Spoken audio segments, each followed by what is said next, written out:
Estamos começando um novo quadro aqui no meu canal chamado Capital Conectado. Ele reflete parte da minha estratégia enquanto conector de investidores e empreendedores na geração de melhores oportunidades de investimento que maximizem retorno e que ajudem na consolidação de empresas no mercado.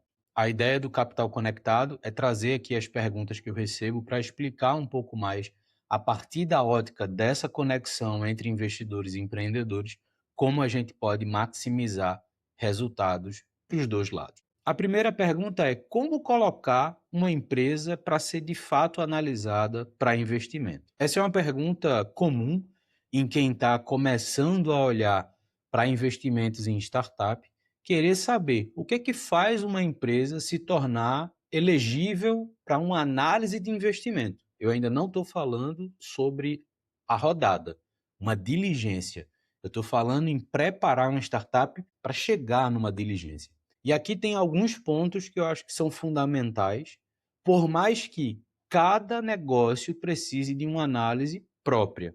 Eu tentei separar aqui grandes áreas que são relevantes em todas as análises para você entender quais pontos são fundamentais para dizer se uma empresa está ou não preparada para uma análise de investimento. A primeira dessas áreas é a disponibilidade dos fundadores para o próprio negócio.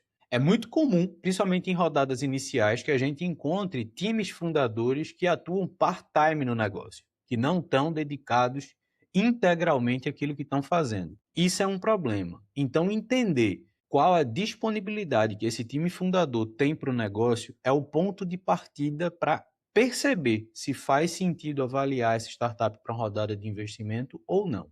Qual é a minha sugestão? Em rodadas iniciais, que a gente tenha pelo menos um fundador-chave, geralmente a figura de CEO, não só por título, mas por comportamento, dedicado full-time ao negócio, enquanto eventuais outros sócios fundadores ainda possam ser part-time. A segunda base de análise é a relação apresentada pela startup entre a receita gerada pelo negócio, principalmente a capacidade de recorrência de receita, versus o valor que está sendo colocado ali como tese de captação.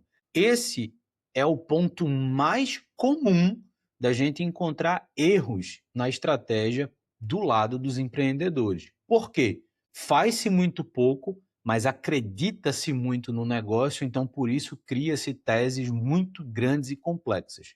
Esse desalinhamento racional pode dificultar a condução de uma empresa para uma rodada de investimento, principalmente quando os empreendedores acreditam que a empresa vale mais do que realmente vale.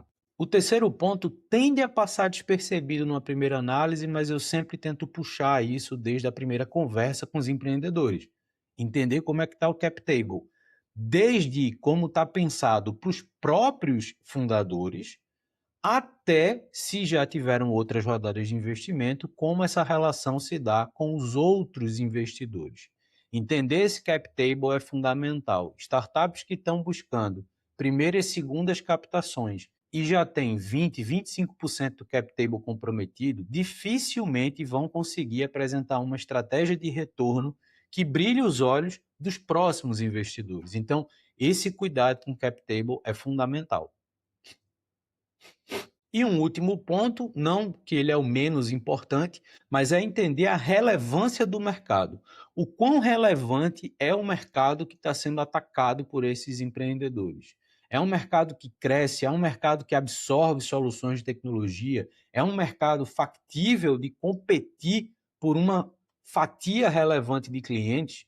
É um mercado que é possível projetar modelos de receita que sustentem a estrutura de negócio. Então, a análise de mercado, ela também é um ponto fundamental nesse processo de trazer ou não uma empresa para um deal flow. Esses 4 pontos, eles podem se desenvolver de formas diferentes na análise, dependendo do tipo de empresa que está sendo analisada, mas eles são ponto fundamental para que você tenha uma visão mais clara sobre fazer ou não sentido trazer uma empresa para o seu deal flow. Esses são os pontos que eu analiso, esses são os critérios de partida que eu tento identificar em primeiras conversas com os fundadores para saber se a partir desses pontos a gente consegue fazer análises mais profundas, se a gente consegue criar uma rotina de acompanhamento até chegar de fato na oportunidade de investimento. Tem dúvida sobre como investir ou como captar investimento? Pode mandar sua pergunta, porque eu estou aqui para responder da forma mais transparente possível. A gente se vê no próximo Capital Conectado. Valeu!